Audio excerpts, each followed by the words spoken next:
Ingegnere Di Carlo, ecco, le faccio un'altra domanda che riguarda l'Istituto Politi di Agrigento.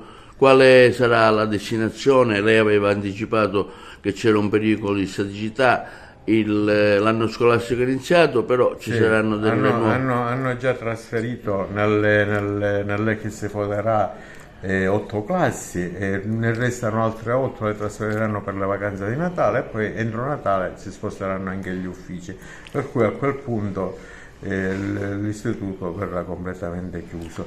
Il discorso della staticità è soprattutto un qualcosa di normativo, perché è stato fatto lo studio per stabilire se c'era l'idoneità sismica e in che grado era, e dalle risultanze è risultata zero pure l'idoneità statica, per cui dal punto di vista normativo possibilmente con le vecchie normative avrebbe verificato, con le nuove non verifica, quindi un pericolo imminente del crollo diciamo che non c'è, però normativamente noi abbiamo l'obbligo di evacuare al più presto gli istituti, e pertanto così abbiamo proceduto in una maniera piuttosto indolore. Entro Natale l'istituto sarà svuotato, già è stata fatta una programmazione per accedere ai finanziamenti.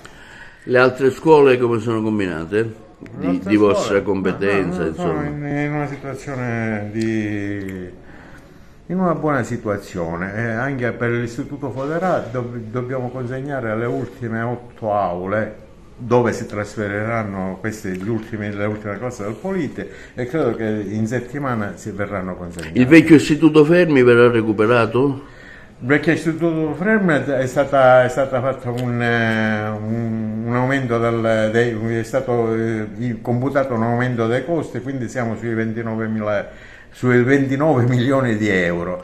E noi contiamo, perché è in buona posizione, noi contiamo di ottenere un finanziamento, se non totale, vediamo cosa dice la Regione, almeno parziale, per recuperarne una parte, ma soprattutto per eseguire dei lavori che ci consentano di mettere piede là dentro e di evitare i continuati di vandalismo che praticamente sono avvenuti nel passato e che hanno distrutto quasi Ma completamente. c'è una speranza di un recupero, diciamo... Ora vediamo, praticamente è uscito il piano triennale dell'edilizia scolastica, ancora non è stato bandito l'immissione dei progetti. Nel momento in cui viene bandito un progetto sarà del Politi, l'altro progetto sarà sicuramente del Fermi presentato per accedere ai finanziamenti.